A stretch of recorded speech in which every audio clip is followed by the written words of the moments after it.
Pelatih kiper timnas Indonesia Sjoerd Wodenberg akhirnya memantau Sirus Margono yang saat ini memperkuat klub Kosovo KF Dukakjini. Wodenberg memang rutin memantau kiper-kiper berdarah Indonesia yang memperkuat klub Eropa. Sebelumnya mantan pelatih kiper Dewa United itu mendatangi Emil Audero Mulyadi di Palermo. Kali ini Sirus Margono juga tak luput dari perhatiannya. Keduanya bahkan sempat berlatih bersama, menunjukkan komitmen pelatih untuk mengevaluasi kemampuan Margono secara langsung. Sebagai pelatih kiper, tugas saya adalah memantau setiap kemungkinan untuk timnas Indonesia dan PSSI. Hari ini, saya menjalani sesi yang sangat bagus dengan Sirus Margono. Mari kita lihat apa yang akan terjadi di masa mendatang, tulis Wodenberg di Instagram. Sirus Margono sendiri mulai mengisi ruang pemberitaan sepak bola internasional, terutama di kalangan penggemar sepak bola Indonesia. Meski belum sepopuler para penjaga gawang timnas senior seperti Nadeo Argawinata atau Hernando Ari, performa impresifnya di kompetisi luar negeri mulai mencuri perhatian. Penjaga gawang muda berdarah Indonesia Amerika ini saat ini membela klub asal Kosovo KF Dukakjini. Meski baru menjalani musim pertamanya secara penuh di Superliga Kosovo, penampilannya sudah tergolong konsisten dan meyakinkan. Ia mencatatkan 12 penampilan hingga pekan ke-30 dan di pertandingan terbaru melawan Giyilani, kontribusinya begitu menonjol. Pertandingan yang berakhir imbang 1-1 tersebut memperlihatkan kualitas Sirus sebagai penjaga gawang masa depan. Refleks cepat, kemampuan membaca arah bola, hingga penempatan posisi yang presisi menjadi ciri khasnya. Tak heran jika ia masuk dalam daftar Team of the Week berkat penampilan gemilangnya. Kiper berpaspor Indonesia itu baru saja masuk ke Team of the Week Superliga Kosovo untuk pekan ke-30. Meski sudah setahun lebih menyandang status sebagai warga negara Indonesia, namun kiper berusia 23 tahun itu belum juga mendapat kesempatan untuk memperkuat timnas Indonesia. Sirus sendiri diketahui memiliki dua kewarganegaraan, Amerika Serikat dan Indonesia. Namun ketika usianya 21 tahun, ia memilih menjadi warga negara Indonesia. Pemain bertinggi badan 190 cm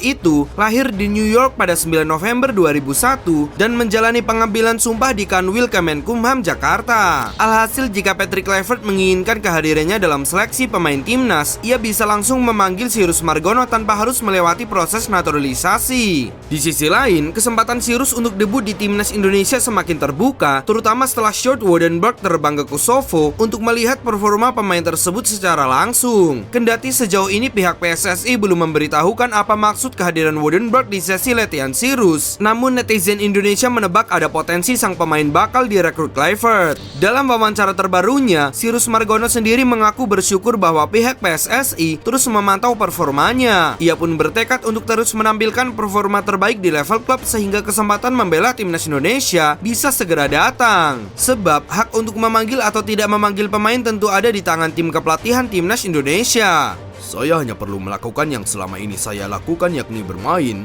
dan biarkan pelatih nanti yang menentukan, tegas Sirus Margono. Timnas Indonesia sendiri saat ini memiliki dua laga tersisa di putaran ketiga kualifikasi Piala Dunia 2026 zona Asia yang akan digelar pada bulan Juni mendatang. Tim Merah Putih akan menghadapi Cina dan Jepang, dengan laga melawan Cina dijadwalkan di Stadion Utama Gelora Bung Karno, Jakarta pada 5 Juni. Dalam pertandingan itu, Indonesia dipastikan tidak akan diperkuat Martin Paes yang terkena akumulasi kartu kuning. Akan tetapi, tim Garuda masih memiliki Emil Audero, Hernando Ari, dan Nadeo Argawinata di posisi penjaga gawang. Dengan perhatian langsung dari pelatih, tidak menutup kemungkinan Sirus Margono juga akan dipanggil dan melakukan debut bersama timnas senior Indonesia. Selain itu, Sirus juga memiliki peluang untuk debut di timnas U23 Indonesia, mengingat usianya yang masih 23 tahun dan adanya dua agenda penting di tahun ini. Seperti diketahui, timnas U23 dijadwalkan mengikuti Piala AFF U23 2025 yang bertempat di Indonesia pada Juni mendatang dan SEA Games 2025 pada bulan Desember.